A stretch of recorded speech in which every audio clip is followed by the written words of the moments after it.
खर दूषण का वध। बिना नाक कान के शूर्पणखा और भी विकराल हो गई। उसके शरीर से रक्त इस प्रकार बहने लगा मानो काले पर्वत से गेरू की धारा बह रही हो। वो विलाप करती हुई खर दूषण के पास गई, जो उसी जंगल में विशाल सेना के साथ रहते थे। उसने अपने भाई खर दूषण को कहा, हे भाई, तुम्हारे पौरुष को धिक्कार है, तुम्हारे बल को धिक्कार है।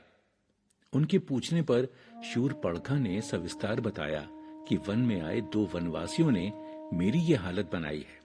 इतना सुनते ही राक्षसों के झुंड दौड़ पड़े, मानो पंखधारी काले पर्वतों के झुंड हों। अनेकों प्रकार की सवारियों पर चढ़कर अनेक प्रकार की सूरत वाले राक्षस तैयार हो गए। उन्होंने नाक कान कटी हुई शूरपणखा को आगे कर लिया। गरजते जाते हैं और ललकारते हैं, कुछ आकाश में उड़ते हैं। सेना देखकर योद्धा लोग बहुत ही हर्षित होते हैं। कोई कहता है, दोनों भाइयों को जिंदा ही पकड़ लो, पकड़कर मार डालो और उनकी स्त्री को छीन लो। सारा आकाश धूल से भर गया। तब श्री राम जी ने लक्ष्मण जी को पास बुलाकर कहा, लक्ष्मण, राक्षसों की भयानक सेना निकट आ गई है। जानकी जी को लेकर तुम पर्वत की कंदरा में चले जाओ, परंतु सावधान रहना। प्रभु के वचन सुनकर लक्ष्मण जी हाथ में धनुष बाण लिए श्री सीता जी को लेकर चले।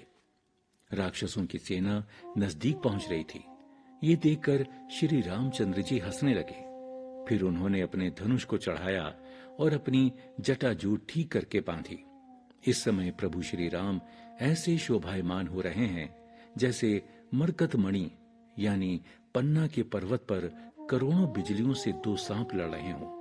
कमर में तरकश कसकर, विशाल बाहुओं में धनुष लेकर और बाण को संभालकर प्रभु राक्षसों की ओर ऐसे लखा रहे हैं मानो मतवाले हाथियों के समूह को आता देखकर सिंह उनकी ओर देख रहा हो। अब क्या था, पकड़ो पकड़ो की हाक लगाते हुए राक्षस योद्धा बड़ी तेजी से दौड़ते हुए आ डटे और श्री राम को उन्होंने चारों ओर से घेर लिया। सौंदर्य और माधुर्य की मूर्ति प्रभु श्री राम जी को देखकर राक्षसों की सेना चकित रह गई। वो सब उन पर बाण नहीं चला सके।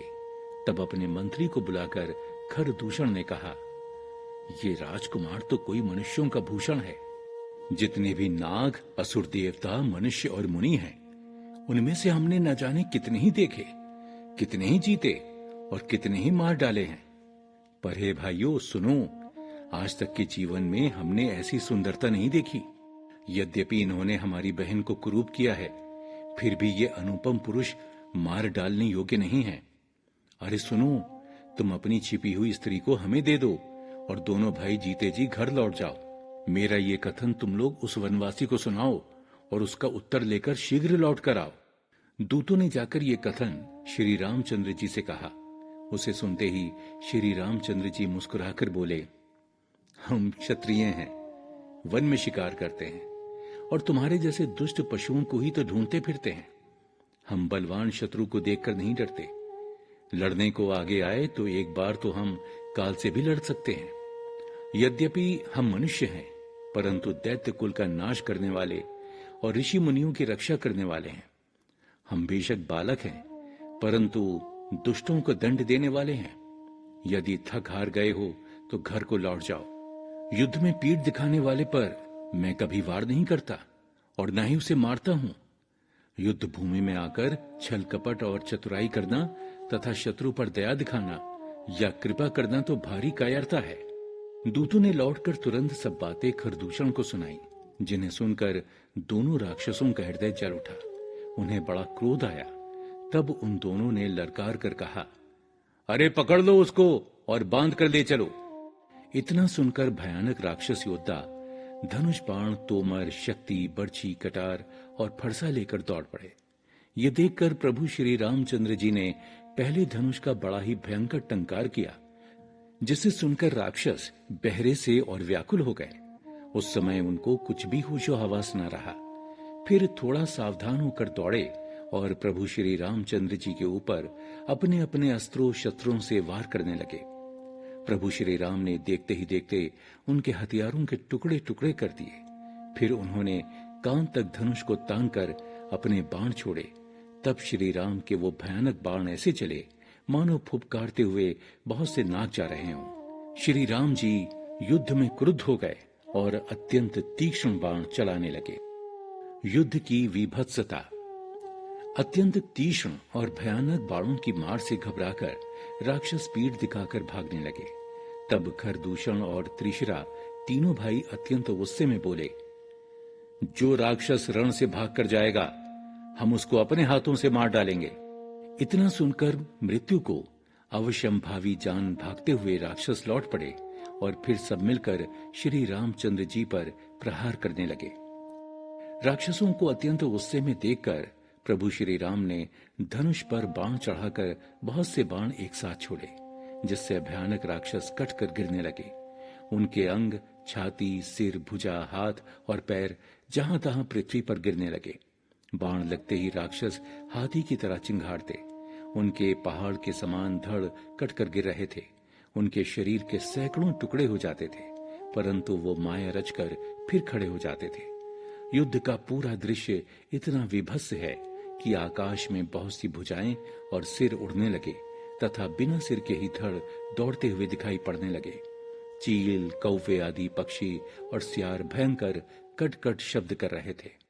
कट-कट हिम, जम्बुक, भूत, प्रेत, पिशाच, रूर पर संच ही, बेताल बीर कपाल ताल, बजाहू जोगिन नंच ही, रघुबीर बाण प्रचंड खंड ही, भटनहा के उर भुज सिरा, जहां तहां पर हिम उठी लर ही, धरु धरु कर ही भयंकर गिरा। अर्थात सियार कटकटाते हैं, भूत प्रेत और पिशाच खोपड़ियां बटोर रहे हैं, यानी खप्पर भर रहे हैं। वीर वेताल खोपड़ियों पर ताल दे रहे हैं और योगनियां नाच रही हैं।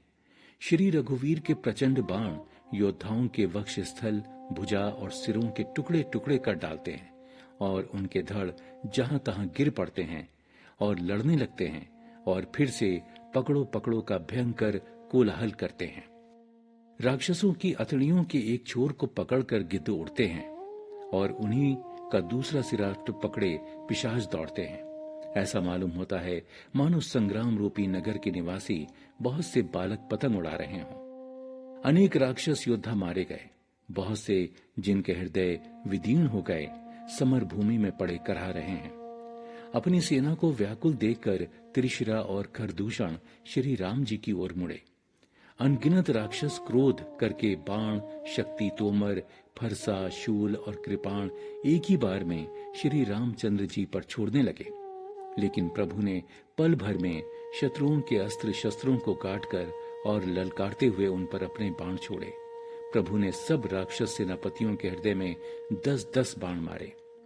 मही परत उठी भट भिरत, मरत न करत माया अति घनी, सुर डरत 14 सहस प्रेत, बिलो की एक अवध धनी, सुर मुनि सभय प्रभु देखी, माया नाथ अति कौतुक करियो, देख ही परसर पर राम करी संग्राम, रिपुदल लरी मरियो। राक्षस योद्धा पृथ्वी पर गिर पड़ते हैं, फिर उठकर भिड़ जाते हैं, मरते नहीं, तरह तरह की माया रचते हैं।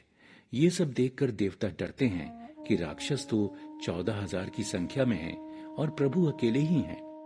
देवता और मुनियों को भयभीत देखकर माया के स्वामी प्रभु राम ने उस समय एक बड़ा ही कौतुक किया, जिससे राक्षस सेना एक दूसरे को राम के रूप में देखने लगी और आपस में ही युद्ध करके लड़ने लगी।